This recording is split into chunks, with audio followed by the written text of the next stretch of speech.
প্রিয় শ্রোতা বন্ধুরা, আজকের ভিডিওটি খুবই জ্ঞানবর্ধক ও ধন প্রাপ্তির মূল মন্ত্র হতে চলেছে।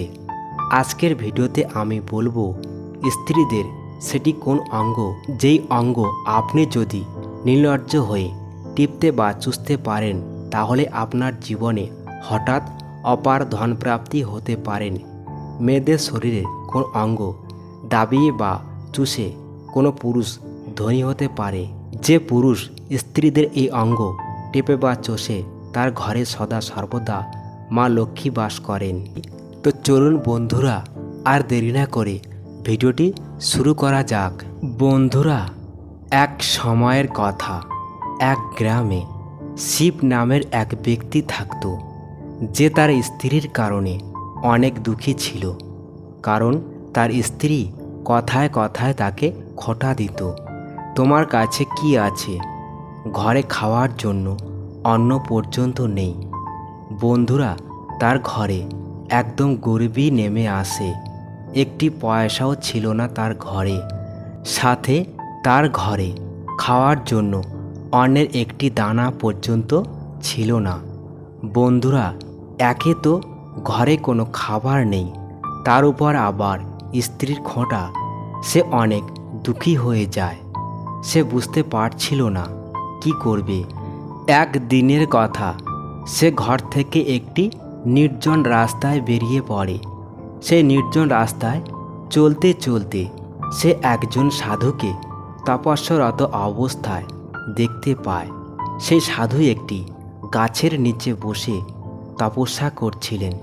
শিব তার কাছে গিয়ে বসে যায়।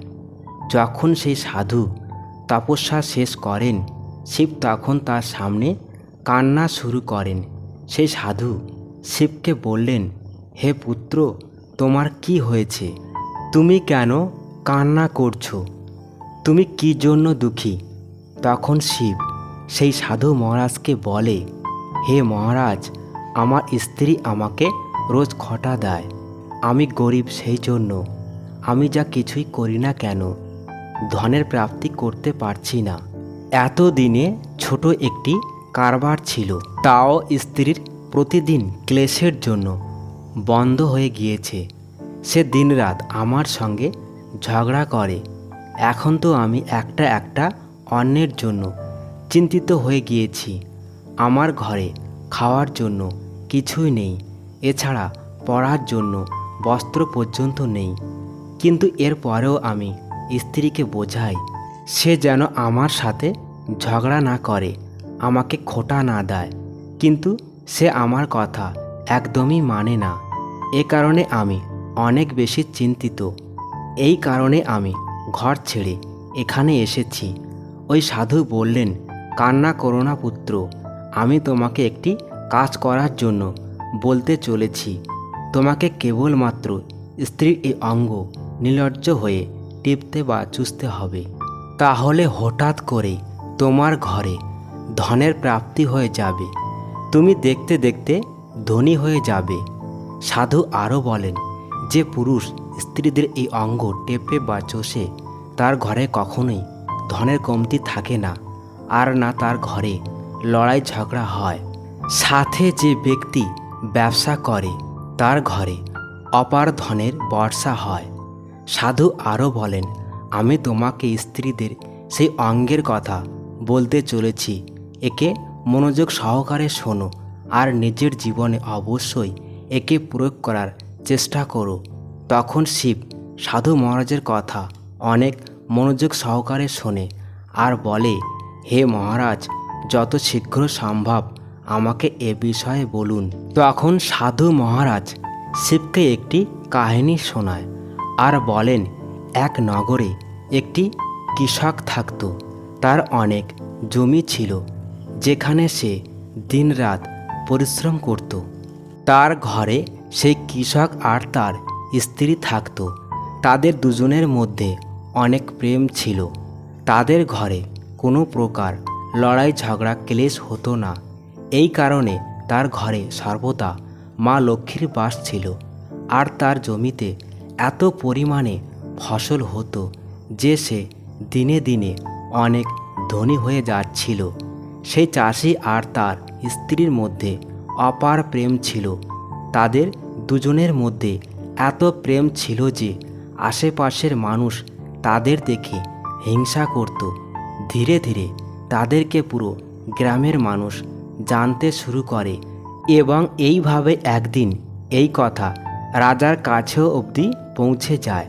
বন্ধুরা, কৃষক ও তার স্ত্রীর কথা যখন রাজার কাছে পৌঁছয় তখন রাজাও তাদের প্রেমের অনেক বেশি প্রেমের প্রশংসা করে।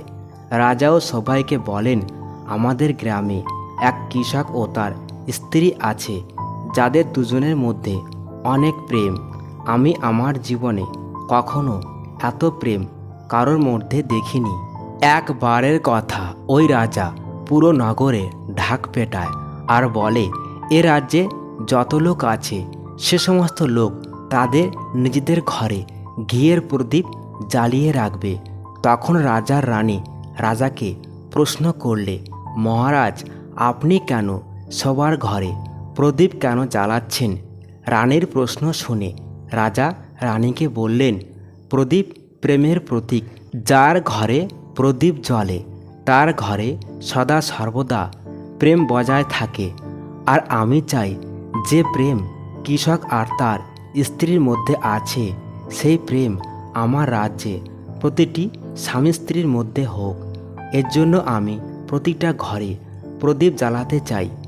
বন্ধুরা, রাজার সৈনিক পুরো গ্রামে ঢাক পেটায় আর বলে, সবার ঘরে যেন ঘিয়ের প্রদীপ সারা রাত যেন জ্বলে। রাজার কথা শুনে সমস্ত নগরবাসী তাদের নিজেদের ঘরে ঘিয়ের প্রদীপ জ্বালায়। কিন্তু যখনই অর্ধেক রাত হয় সবার ঘরের প্রদীপ নিভে যায়, কিন্তু ওই কৃষকের ঘরের প্রদীপ কখনো নেভে না। কারণ প্রদীপ প্রেমের প্রতীক। আর যে কৃষকের স্ত্রী ছিল সে সদা তার ঘরে প্রদীপ জ্বালিয়ে রাখত, যাতে কৃষক ও তার স্ত্রীর মধ্যে প্রেম বজায় থাকে। সাথে ওই কৃষকের স্ত্রী সবসময় নিজের ইচ্ছা মতো চলত, মানে তার মনে যাই আসতো সে তাই করত। সে কৃষকের কথা কখনোই মেনে চলতো না, কিন্তু এজন্য কৃষকের কোনো অসুবিধা ছিল না। সে বুঝতো, যদি আমি আমার স্ত্রীকে মানা করি বা শাসনে রাখি তাহলে ঘরে বিনা কারণে লড়াই ঝগড়া হবে। এজন্য ওই কৃষকের স্ত্রীর মধ্যে এমন অনেক জিনিস ছিল যা কৃষক দেখার পরেও অদেখা করত। আর কৃষক এই জন্য দেখত না যাতে তাদের স্বামী স্ত্রীর মধ্যে প্রেম আর ভালোবাসা বজায় থাকে। একদিনের কথা, যখন রাজা আর রানী রাতে তাদের মহলের ছাদে ঘুরে বেড়াচ্ছিলেন, তখন রাজা আর রানী দেখেন তাদের পুরো রাজ্যে অন্ধকার ছিল, কিন্তু একমাত্র ওই কৃষকের ঘরেই প্রদীপ জ্বলছিল। তখন রাজা রানীকে বললেন, দেখো রানী, ওই কৃষক আর তার স্ত্রীর মধ্যে কত ভালোবাসা। সবার ঘরের প্রদীপ নিভে গেছে, কিন্তু ওই কৃষকের ঘরের প্রদীপ এখনও জ্বলছে। এর মানে হলো ওই কৃষক আর তার স্ত্রীর মধ্যে অনেক বেশি প্রেম। তখন রানী রাজাকে বলেন, মহারাজ, ওই কৃষক আর তার স্ত্রীর মধ্যে যে এত বেশি প্রেম তাই এজন্যই সম্ভব, কারণ কৃষকের স্ত্রী অনেক বেশি বুদ্ধিমান। তখন রানীর কথা শুনে রাজা বলেন, না রানী, কৃষক অনেক বেশি বুদ্ধিমান। তখন রানী বললেন, না মহারাজ, আপনি বুঝতে ভুল করছেন। এখানে কৃষকের স্ত্রী অনেক বেশি বুদ্ধিমান। রাজা বললেন, না, কৃষক বেশি বুদ্ধিমান। এভাবে তর্ক করতে করতে রাজা আর রানীর মধ্যে বিবাদ শুরু হয়। এই বিবাদ অনেক দূর পর্যন্ত যায়। তখন রাজা রানীকে বললেন, দেখো মহারানী, আমাদের তর্ক করার কোনো প্রয়োজন নেই। এর থেকে বরং আমরা দুজন তাদের একটি পরীক্ষা নিই। পরীক্ষায় যে উত্তীর্ণ হবে সে বুদ্ধিমান। রাজা ও রানী দুজনেই এই কথায় রাজি হয়। সাথে তারা দুজনেই পরীক্ষা নেওয়ার জন্য তৈরি হয়ে যায়। এরপর রাজা তার মহলে ফিরে যায় আর তার এক সৈনিককে ডেকে পাঠান এবং সৈনিককে তিনি বলেন, তুমি কৃষকের বাড়ি যাও, আর তোমাকে যা কিছু বলেছি তা তুমি ওই কৃষককে বলো। সৈনিক বলে, ঠিক আছে মহারাজ। এরপর সৈনিক রাজার কথায় কৃষকের কাছে যায়। সেই সময় কৃষকের স্ত্রী ঘরে ছিল না। কৃষকের স্ত্রী তখন জমিতে গিয়েছিল, কারণ কৃষকের শরীর ভালো ছিল না। রাজার সৈনিক কৃষকের ঘরে যায় আর তাকে বলে, আমি রাজার দরবার থেকে আসছি, রাজ সাহেব আমাকে পাঠিয়েছেন। তখন ওই চাষি বলেন, বলুন আমি আপনার জন্য কি সেবা করতে পারি? আপনি বসুন, আমি আপনার জন্য জল নিয়ে আসি। তখন ওই সৈনিক বলে, না, তোমাকে কিছু নিয়ে আসতে হবে না, আমি রাজার সৈনিক, আমি আপনার কাছে রাজার সংবাদ নিয়ে এসেছি। তখন চাষি বলে, ঠিক আছে সৈনিক, আপনি আমাকে বলুন মহারাজ আমার জন্য কি সংবাদ পাঠিয়েছেন। এরপর সৈনিক বলে, মহারাজ বলেছেন যদি তুমি তোমার স্ত্রীকে ছেড়ে দাও তাহলে মহারাজ তোমাকে অনেক হিরে জহরাত দেবেন, সাথে তোমার যা জমি আছে তার দ্বিগুণ জমি তোমাকে দেবেন। এছাড়াও রাজমহলের অর্ধেক অংশ তোমাকে দেওয়া হবে। সৈনিকের সমস্ত কথা শুনে চাষি বলল, মহারাজ যদি তার পুরো রাজ্য আমাকে দিয়ে দেন তাহলেও আমি আমার স্ত্রীকে ছাড়ব না। যান আপনি, গিয়ে আপনার মহারাজকে বলুন। সৈনিক মহলে ফিরে যায় আর রাজাকে গিয়ে সমস্ত কথা বলে। সেই সময় রানী ওখানে দাঁড়িয়ে সমস্ত কথা শুনছিলেন। সমস্ত কিছু শোনার পর রানী বললেন, মহারাজ আপনি ওই কৃষকের পরীক্ষা নিয়েছেন, কিন্তু কৃষকের স্ত্রী পরীক্ষা নেননি। তাহলে কীভাবে বুঝব যে কে বেশি বুদ্ধিমান? আপনি যখন কৃষকের পরীক্ষা নিয়েছেন তাহলে আমিও কৃষকের স্ত্রী পরীক্ষা নিতে চাই। যখন দুজনের পরীক্ষা নেওয়া হয়ে যাবে তখন বোঝা যাবে কে বেশি বুদ্ধিমান। এরপর রাজা অনুমতি দিলেন এবং রাজা রানীকে বললেন, ঠিক আছে মহারানী, তুমি অবশ্যই কৃষকের স্ত্রীর পরীক্ষা নাও। এরপর রানীও একজন সৈনিককে ডাকে আর বলে, আমার কথা কৃষকের স্ত্রীকে বলবে, আর মনে রাখবে এ কথা তখনই বলবে যখন কৃষক থাকবে না। সৈনিক রানীকে জিজ্ঞাসা করে, রানীমা কি কথা বলতে হবে? রানীও সৈনিককে সমস্ত কথা বুঝিয়ে বলে। এরপর সৈনিক কৃষকের ঘরে যায় আর দরজার বাইরে দাঁড়িয়ে আওয়াজ দেয়। তখন কৃষকের স্ত্রী ঘর থেকে বেরিয়ে আসে আর বলে, বলুন কি হয়েছে, কেন আওয়াজ দিচ্ছেন? সৈনিক বলে, আমি রাজমহল থেকে এসেছি, আমাকে রানীমা পাঠিয়েছেন। কৃষকের স্ত্রী বলে, বলুন কী জন্য এখানে এসেছেন, কেন আপনাকে রানীমা আমাদের কাছে পাঠিয়েছেন? সৈনিক বলে, রানীমা বলেছেন যদি তুমি তোমার স্বামীকে মেরে ফেলো তাহলে রানীমা তোমাকে অনেক হিরে জহরত দেবেন, সাথে তার রাজমহলের অর্ধেক অংশ তোমাকে দেবে এবং যতটা জমি তোমার আছে তার দ্বিগুণ জমি তোমাকে দেওয়া হবে। বন্ধুরা, এই কথা শুনে ওই কৃষকের স্ত্রী তৈরি হয়ে যায় আর বলে, ঠিক আছে, যদি রানীমা আমাকে এত কিছু দেয় তাহলে আমি রাজি, আমি আমার স্বামীকে অবশ্যই মেরে ফেলব। তখন সৈনিক জিজ্ঞাসা করে, রানীমা কীভাবে বুঝতে পারবে যে তুমি তোমার স্বামীকে মেরে ফেলেছ? আমার ঘরে ওই যে প্রদীপ জ্বলছে, যখন আমি কৃষককে মেরে ফেলব তখন তা নিভিয়ে দেব, তখন আপনি বুঝতে পারবেন আমি কৃষককে মেরে ফেলেছি। সৈনিক কৃষকের স্ত্রী কথা শুনে রাজমহলে ফিরে যায় আর রানীকে সমস্ত কথা বলে। কৃষকের স্ত্রী কথা শুনে রানী অনেক আশ্চর্য হয়ে যায়। রানী আর রাজা স্ত্রী জাতির প্রতি ঘৃণা তৈরি হয়। ওই সময় রাজা তার রাজ্যে সমস্ত মানুষকে ডাকে আর বলেন, আমি কখনো চাই না আমার আর আমার স্ত্রীর লড়াইয়ের জন্য একজন নিরাপরাধ কৃষকের জীবন চলে যাক। তোমরা একটা কাজ করো, তোমরা সকলে মিলে ওই কৃষকের ঘরে যাও আর কৃষককে সমস্ত কথা জানিয়ে দাও আর ওই কৃষকের প্রাণ বাঁচাও, তা না হলে ওই কৃষকের স্ত্রী কৃষককে মেরে ফেলবে। এরপর সৈনিকরা কৃষকের ঘরে যায় আর ভাবে কৃষকের স্ত্রী তো কৃষককে রাত্রে মারবে আর প্রদীপও রাত্রে নেভাবে, এর আগেই বরং আমরা কৃষকের ঘরে পৌঁছে যাই আর কৃষককে বাঁচিয়ে নিই। বন্ধুরা, যখন রাজার সৈনিকরা কৃষকের ঘরে পৌঁছয় তখন দেখে কৃষক আগে থেকেই মরে পড়ে আছে।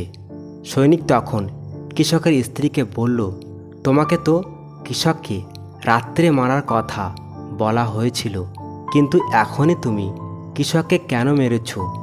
তখন ওই কৃষকের স্ত্রী বলে, কৃষককে তো আমি মারতাম আর রাতে তো প্রদীপও নেভাতাম, তাই কৃষককে আমি দিনেই মেরে ফেলেছি। সমস্ত সৈনিক চাষির ঘর থেকে দৌড়ে রাজার কাছে পৌঁছয় এবং রাজা রানীকে সমস্ত কথা বলে। রাজা রানী ক্রোধে ফেটে পড়ে। এরপর রাজা রানী ওই কৃষকের স্ত্রীকে বন্দি বানিয়ে আনার জন্য সৈনিকদের আদেশ দেন। সৈনিকরা যায় আর কৃষকের স্ত্রীকে বন্দি বানিয়ে নিয়ে আসে।